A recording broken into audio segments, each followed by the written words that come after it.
Hello everyone, welcome back to Deepti vlogs. ಇವತ್ತು ಹಬೆ ವಡೆ ಹೇಗೆ ಮಾಡೋದು ಅಂತ ಹೇಳ್ಕೊಡ್ತೀನಿ ಬನ್ನಿ. ಮೊದಲನೇದಾಗಿ ಅರ್ಧ ಕಪ್ಪಷ್ಟು ತೊಗರಿಬೇಳೆ, ಅರ್ಧ ಕಪ್ಪಷ್ಟು ಉದ್ದಿನಬೇಳೆ, ಅರ್ಧ ಕಪ್ಪಷ್ಟು ಕಡಲೆಬೇಳೆ, 3 ಬೇಳೆಕಾಳುಗಳನ್ನ ಹಾಕ್ಕೊಂಡಿರೋದನ್ನ ಚೆನ್ನಾಗಿ ವಾಶ್ ಮಾಡ್ಕೋಬೇಕು. ಫಸ್ಟು 2-3 ಸರಿ ವಾಶ್ ಮಾಡ್ಕೊಳ್ಳಿ. ವಾಶ್ ಮಾಡಿದ್ಮೇಲೆ ಸ್ವಲ್ಪ ಜಾಸ್ತಿ ನೀರು ಹಾಕಿ ಓವರ್ ನೈಟ್ ನೆನೆಯಕ್ಕೆ ಬಿಡಿ. ಬೆಳಿಗ್ಗೆ ಅಷ್ಟೊತ್ತಿಗೆ ಎಲ್ಲ ಕಾಳುಗಳು ಚೆನ್ನಾಗಿ ನೆಂದು ಮೇಲ್ಗಡೆ ಬಂದಿದೆ. ಸೊ ಈ ಥರ ನೆಂದಿರಬೇಕು. ನೆಂದಿರೋ ಕಾಳನ್ನು ಮಿಕ್ಸಿಗೆ ಹಾಕಿ ಚೆನ್ನಾಗಿ ರುಬ್ಕೋಬೇಕು.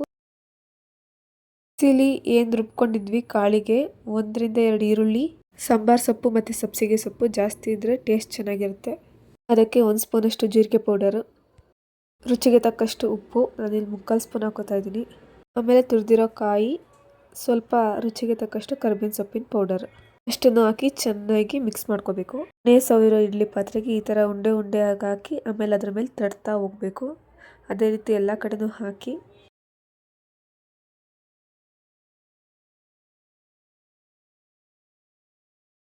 ಮಾಮೂಲಿ ಇಡ್ಲಿ ಹೇಗೆ ಬೇಯಿಸ್ತಿರೋ ಹಾಗೆ ಸ್ವಲ್ಪ ನೀರು ಕುದಿಯೋಕ್ಕಿಟ್ಟು ಅದು ಕುದಿ ಬಂದ ಮೇಲೆ 2 ಇಡ್ಲಿ ಪಾತ್ರೆ ಒಳಗೆ ಏನು ಹಾಕಿರ್ತೀರೋ ಅದನ್ನು ಪಾತ್ರೆ ಒಳಗೆ ಹಾಕಿ ಮುಚ್ಚಿಬಿಡಿ. 10-15 ನಿಮಿಷದಲ್ಲಿ ಎಲ್ಲ ಚೆನ್ನಾಗಿ ಬೆಂದಿದೆ. ನೀವು ಬೇಕಾದ್ರೆ ಒಳಗಡೆ ಚಾಕು ಹಾಕಿ ನೋಡ್ಕೋಬೋದು. ಅದೇನು ಅಂಟಲಿಲ್ಲ ಅಂದರೆ ಅದು ಬೆಂದಿದೆ ಅಂತ ಅರ್ಥ.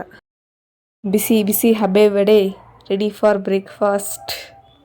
ಹಬೆ ವಡೆ ಜೊತೆ ಕಡಲೆ ಚಟ್ನಿ ಟೇಸ್ಟ್ ಮಾತ್ರ ಸೂಪರ್ ಆಗಿದೆ. ನೀವು ಕೂಡ ಟ್ರೈ ಮಾಡಿ, ಹೇಗಿದೆ ಅಂತ ಕಮೆಂಟ್ ಮಾಡಿ. Thank you for watching. Stay healthy for ever.